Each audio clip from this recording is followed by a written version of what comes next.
Belfast archer Patrick Houston says he's disappointed that the sport will lose all UK funding for the 2020 Olympics in Tokyo. Weightlifting and wheelchair rugby have also missed out. Patrick made it to the last 16 stage in the men's individual archery in Rio. He's been reflecting on his future and that golden summer in Brazil with our reporter Claire Noble.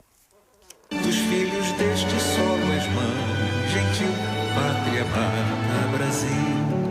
The really nice thing about being the first athlete involved in Rio was the fact that being an archer, well, historically we'd always be the first to go into battle, so that was quite nice. But yeah, this year itself has been absolutely amazing. Brazil, and they're sambering into the Maracanã Stadium. How utterly appropriate that is. The Olympics itself is just the most amazing experience. It's so big. The Olympic Village is, I think there was 35 18-storey flats, and then these are all full of athletes. So the number of people in that Olympic Village, then the sheer size of them as well, you know. I won't just survive. Oh, you will see me thrive. Archery is one of 5 sports to lose all UK sport funding for the 2020 Olympics. Where does that leave the future for you? It is disappointing, I'll admit that, but we had a very, very successful Olympics, hence why we broke almost every record that's ever been set.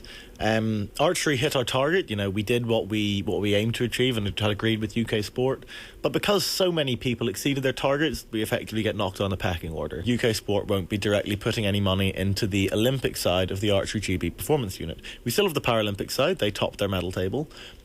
What that basically means is that the professional archers, myself included, despite being number 1 in the top 10 of ones to watch in Tokyo, effectively don't get paid what is our salary, effectively.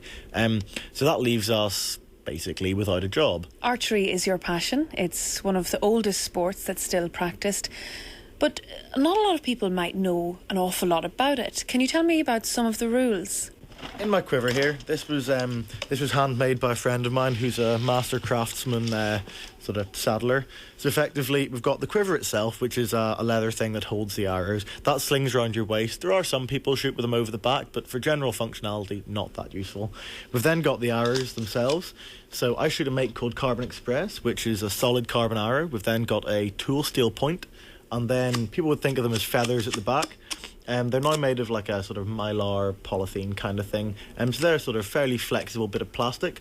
And then there's a plastic bit at the back called a knock, which is the bit that sticks onto the string. In Northern Ireland, I think there's about 37 clubs. I think we've got between 2,000 and 3,000 active archers. I'm not entirely sure of the exact figures, but archery is a wonderful sport. The thing about it, it's an absolute perfectionist sport. You can start at whatever age you want. There's no specific skill or strength base you need to start it.